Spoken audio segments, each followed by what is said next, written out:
Here are the 30 almost perfect open world games to play during the summer, and warning, some of these are sleeper RPGs, so take notes and like the video. Starting with number 30, Fate Samurai Remnant. Set in old Japan, this action game mixes samurai history with magic and spirits. You play as a lone warrior, a ronin pulled into a magical competition called the Waxing Moon Ritual. You team up with him, basically a powerful spirit, Casper the Ghost. You fight other warriors who also have spirit partners, and it's basically a big battle for survival. The fighting is good, but the story does start a little slow, but overall the exciting boss fights are definitely making it worth playing.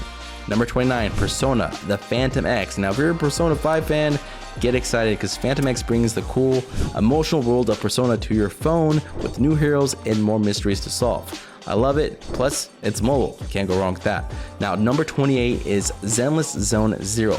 From the people who made Genshin Impact, this game is not, it's no joke. It has cool action, amazing art, and fast fights in a world that's pretty much falling apart. Now some say, the fighting feels like it's just hitting buttons, like button smashy, but I mean, I'm gonna be honest, the city's personality, the art style, and the characters, it really keeps players interested. It's a stylish action game. It takes place in a ruined city full of strange holes called hollows. I mean, you lead a team of fighters through dangerous missions with lots of combo attacks. I mean, come on, you can't really go wrong with that. Number 27, Assassin's Creed. Okay, now this is Assassin's Creed Shadows, so don't get it twisted. And we're finally going to Japan. And I get it, it looks great, it's ambitious, and I get it. There's a lot of drama about Yasuke and all this blah blah blah, but like overall that it's Japan, guys. It's an Assassin's Creed game in Japan. You get to play as two different characters, right? Which adds a lot of fun. And you either could be a sneaky ninja or a strong samurai. I mean, each has their own way of playing, and the game is set during Japan's Sengoku period. Like, you can't go wrong with that. Okay, number 26, Ghost of Yotei. Now, Ghost of Tsushima was a big hit, and Ghost of Yotei wants to take everything that was good and make it even better. Now, some people are a bit worried about how the new main characters will be written, but I mean, early looks suggest another emotional journey through beautiful places. The sword fighting looks good. The sequel moves the action to snowy mountains and makes things even more intense with new enemies, deeper character stories, and an environment that reacts more to what you do. Trust me, this is one to watch out for. Number 25, Rise of the Ronin. Rise of the Ronin is Team Ninja's first try at an open world game, and they're going all out. I mean, players love the intense combat, but some say the controls can be a bit awkward, and I generally agree. In some parts, it feels a little bit empty, but still the potential of the story is really exciting. You play as a wandering swordsman during the Boshin War. You have to choose who to side with, and you fight for Japan's future. Alright, number 24, Wuthering Waves. Now, Wuthering Waves takes a familiar ideas from mobile RPGs. I recently just discovered this game, and man, I'm super excited when I found out that it's basically Honkai Star Rail and Genshin Impact if they had a baby, okay? It's beautiful, it's personal, it's well designed, and the graphics are literally so impressive. Now, you explore a quiet, broken world as the rover. You discover the past through smooth exploration and cool combat. Now, the game focuses more on emotion and discovery than fast action. If you want fast action, I suggest number 23, Honkai Star Rail. Now, Honkai Star Rail shows what turn-based games are still great and that they're evolving into cool ways. Honestly, the game is pretty relaxing. You're saving the universe while listening to chill music, basically, right? The story is also surprisingly deep, even if you have to do a lot of grinding at the end. I get it, the end is a bit of a grind, but I mean, it's turn-based, right? The characters are smooth, they're well written, and it's a cozy game. So I mean, I feel like it's a fast-paced game to me, but I think if you're looking for a game that is different, Honkai Star Rail is definitely something I feel like has made impact. Speaking of impact, Genshin Impact, number 22. It started as a surprise hit and became one of the most important games of its time. Sure, it's getting tired of the mobile game elements. I know everyone's getting tired of it, but I mean, the mobile game elements is what make these games really good, right? The world design, how it's polished, it brings millions of players back. It's more than just a game. It's basically, these games are basically bringing out a whole community, right? You travel through different areas connected to elements, you collect characters, and you fight in real time. The game is free to play, but I'm gonna be honest, it has a lot of high quality content. Like, I feel like they're always updating the game. And yeah, okay. Number 21, Cyberpunk 2077. Okay, listen. Now, this went from a very disappointing launch to one of the biggest comeback stories in gaming. In Night City, you play as V. You're caught between trying to survive gaining power and rebelling. With big updates and new expansions, the game finally lives up to what it was supposed to be.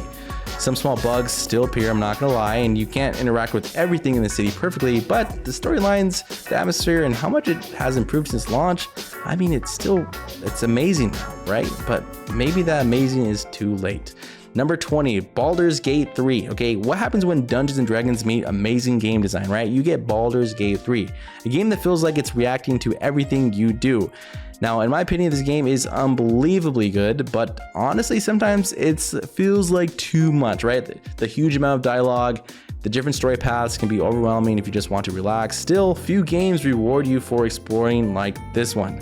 You lead a group of outcasts through the Forgotten Realms, making choices that change not just you, but everyone's fate. From romantic relationships to strategic combat, this is a role-playing at its best. Okay, number 19, Fallout New Vegas. Now, Fallout New Vegas is like that friend who's a bit messy but really smart. It might crash sometimes, but it has more personality than many new big budget games. New Vegas isn't the prettiest game, the shooting feels a bit clunky, and yet people still love this game, mainly because the writing is smart, the different groups are unforgettable, and the moral choices are surprisingly impactful. But let's talk about the story. Now, it's set in a post-apocalyptic Mojave Desert. You deal with different warring groups, making tough choices, and decide who will control Vegas. Morally complicated, has never looked so dusty.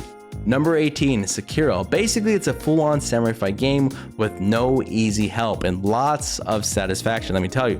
This game doesn't care if you get frustrated, it expects you to basically just improve or you give up. That's kind of the point, right? And honestly, we gotta respect that. You play as a ninja seeking revenge in Japan's Sengoku era. It's all about being precise, having good timing, telling a story through battles you survive. Every boss is a tough challenge you'll love overcoming.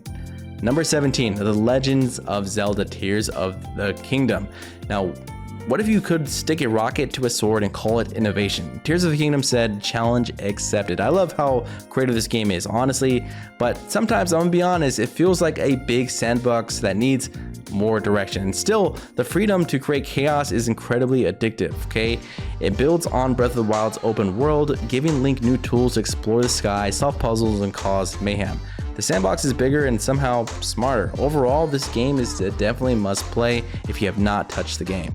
Number 16, The Witcher 3 Wild Hunt, okay? Some say the fighting is just okay, but the world building, the quests, they're some of the best. It's like stepping into a fancy book you can't put down. You play as Geralt of Rivia, tracking down his adopted daughter while fighting monsters and dealing with political backstabbing. The world is huge, feels alive, and is morally complex. I'm telling you, this game is a must. Number 15, Portal 2. Do I even need to say anything?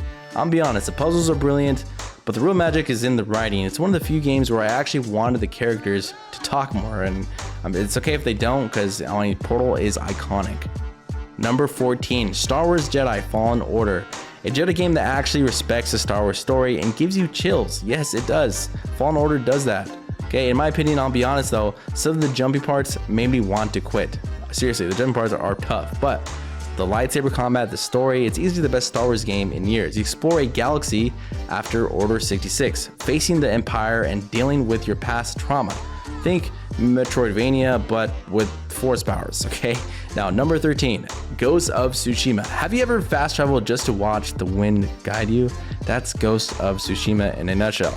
The world is beautiful, but I wish the stealth parts felt more rewarding. Still, it's hard to complain when you're slicing through enemies like a scene from a movie. You play as Jin, a samurai torn between tradition and what he needs to do to fight off Mongol invaders. The choice between honor and survival drives everything you do. Number 12, Mass Effect 2. Gather a team for a dangerous mission in space where every choice matters, and try not to lose your favorite crew member. Hey, good luck with that. In my opinion, I'm gonna be honest, some of the shooting feels a bit old, but the characters and the choices still have a big impact. I'd play this again just for the character's story alone. Commander Shepard, is great. I mean, you lead a mission to stop a threat to the galaxy, forming strong connections with complex characters whose fate is in your hands. Number 11, Bloodborne. Now, Bloodborne isn't just a game, it's a whole experience. Welcome to the nightmare. I came for the scary atmosphere and stayed for the intense combat. It's tough, but once you get it, you won't want to play anything else.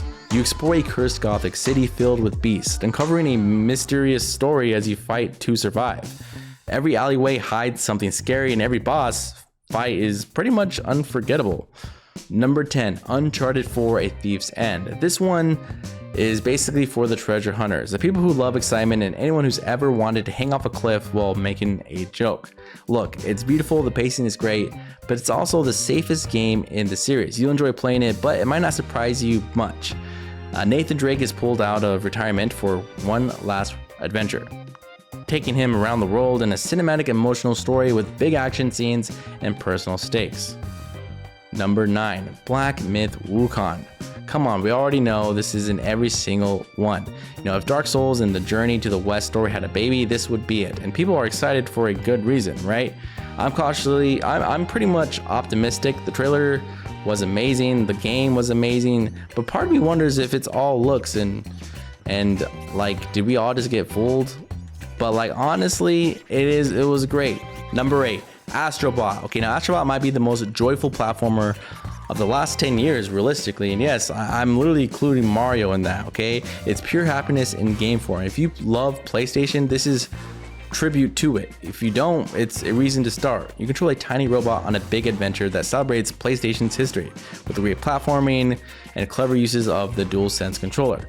Number 7, Red Dead Redemption 2. Now, ever feel like quitting your job to ride horses and rob trains?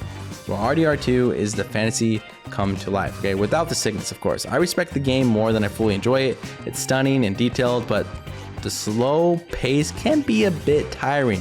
Still, the storytelling is incredible. You play as Arthur Morgan in a detailed, emotionally powerful story about loyalty, betrayal, and the end of the Wild West. The game is almost perfect. Number 6, Detroit Become Human. What if your choices really matter? Detroit Become Human explores that question fully with androids. And I'm talking about Android 18, I'm talking about androids, okay? Some moments are really impactful, others feel a bit like a Black Mirror copy, but it's hard to deny how intense and emotional it gets when it works well. Now, you control these 3 androids in a story that changes based on your choices about freedom, identity, and civil rights in a near future Detroit. Every decision shapes your journey. Number 5, Days Gone. It's the zombie apocalypse, but make it personal and give the biker main character some real feelings. It had a rough start and became a bit of a joke online, but the emotional parts and the open world survival feel very underrated, right? You play as Deacon John, surviving a harsh world full of zombie-like creatures. While searching for hope, answers, and some peace, the game is almost perfect. Number 4, The Last of Us. I'm gonna tell you right now, there's few games can make this kind of impact. It's heartbreaking, comforting, it's thrilling, it's everything that you can expect in a zombie game. You got stealth, you got action, you got emotional choices, it's everything that you need. And you got Ellie, obviously she's going viral right now because of the series and all the memes, but come on, this game is just great with the story. Number 3, Devil May Cry 5. Look, if you ever wanted to fight demons with a motorcycle, Devil May Cry 5 says yes and lets you do it in style. It's loud, chaotic, and honestly incredibly well made. Not very deep emotionally, but as a spectacle of gameplay, it's perfect.